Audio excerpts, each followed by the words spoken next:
we are Foner Hood. And I'm Sammi Melville, and we're here at the Midtown Cinema discussing Israel Horowitz's play-turned-film My Old Lady, which is starring Kevin Kline, Maggie Smith, and Kristen Scott-Thomas. All three of whom are Oscar winners. Of course, yes.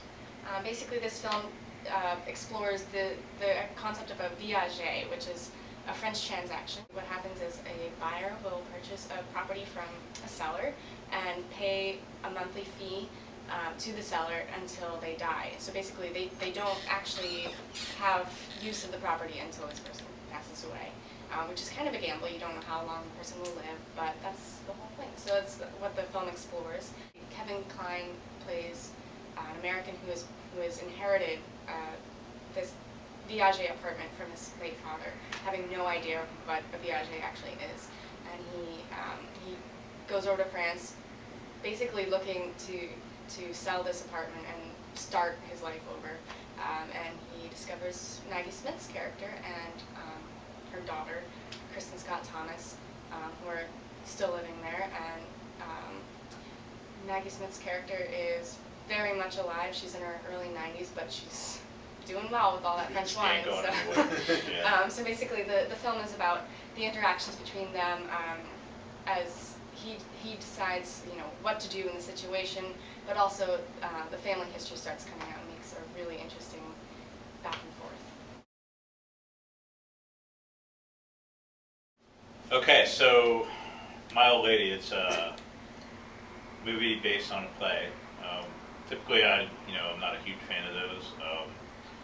They have issues like figuring out a way to adapt the play, but have it play like a movie on the screen.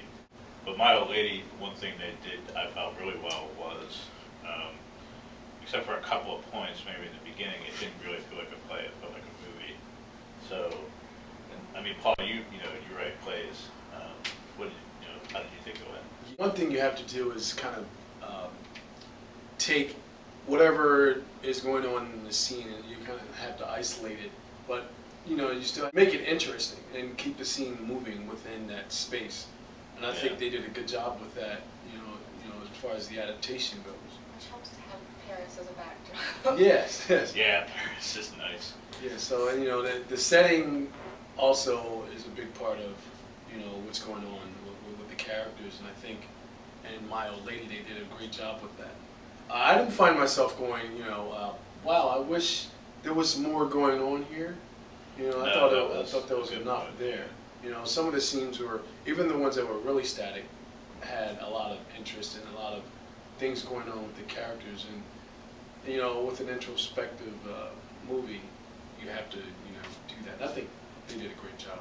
Right. That was one thing I picked up on right away. There's and like a lot of really good plays, there's maybe three main characters in this.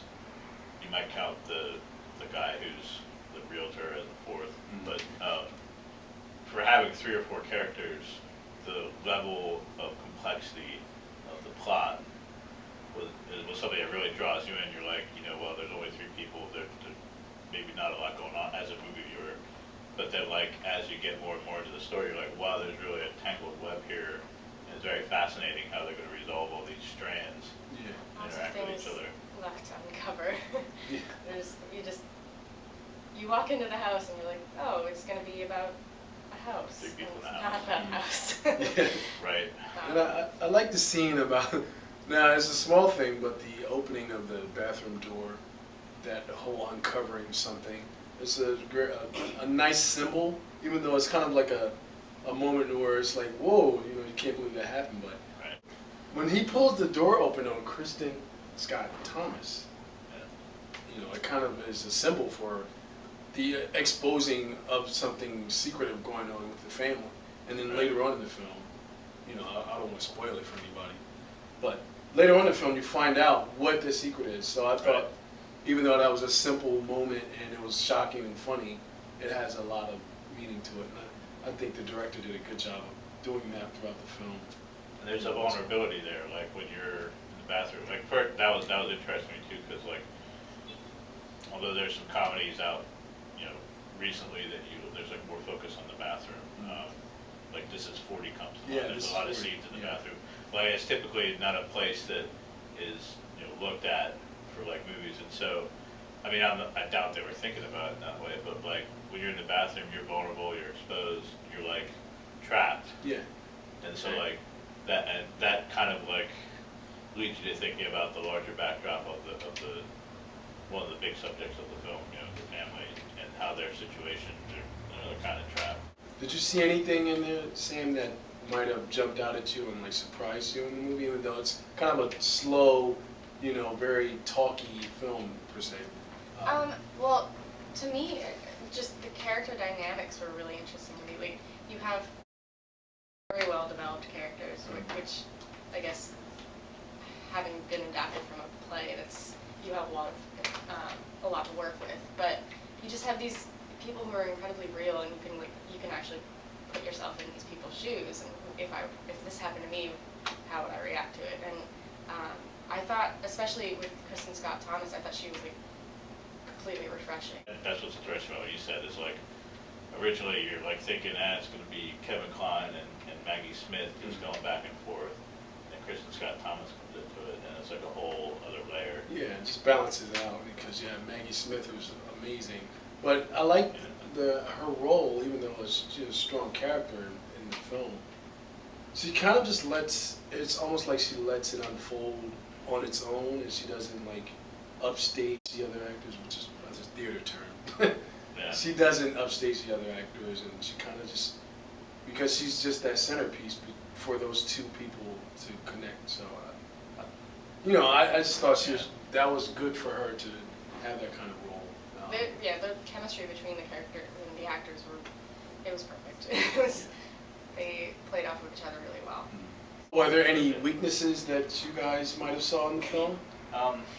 The whole VAJ thing, which I know is a centerpiece of the plot, and that's how the story flows, is the initial dynamic to get the action going, was a little bit confusing. I think they could have done maybe a better job explaining. I know, like, when I explain the film to people, they ask, wait, what's that again? And so, like, I have to kind of talk my way through it. Yeah. I felt like that was kind of the point, was that you have this main character who has no idea what this thing Right. is. And that's, he's just as oblivious as you are. And so it kind of places you in his shoes. That is a good point. I mean, that's, like Kevin Kline, even though he's played French in another movie pretty convincingly, in this movie he doesn't know French. And so, that's a good point.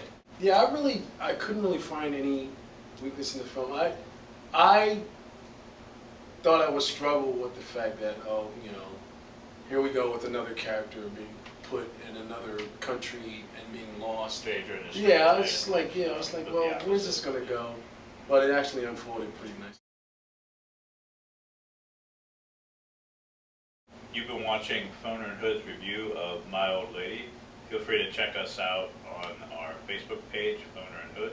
Also, check us out on YouTube and at Film Clips with Paul Hood on penlive.com.